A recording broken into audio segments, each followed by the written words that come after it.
बौखलाहट के शिकार भारतीय फजाइया ने भयानक गलती कर दी। पहलगाम फॉल्स फ्लैग ऑपरेशन की नाकामी से भारतीय फजाइया भी बौखलाहट का शिकार हो गई। जंगी जुनून में मुब्तला भारतीय फजाइया की भयानक गलती सामने आ गई। जंगी तैयारे ने अपने ही इलाके में मवाद गिरा दिया।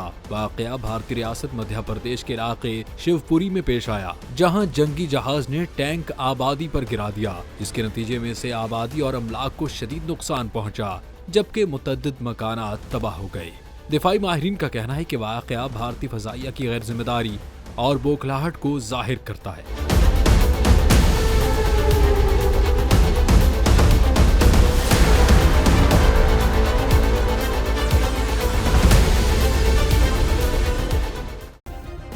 सब्सक्राइब करें और बेल दबाएं ताकि कोई खबर रह न जाए।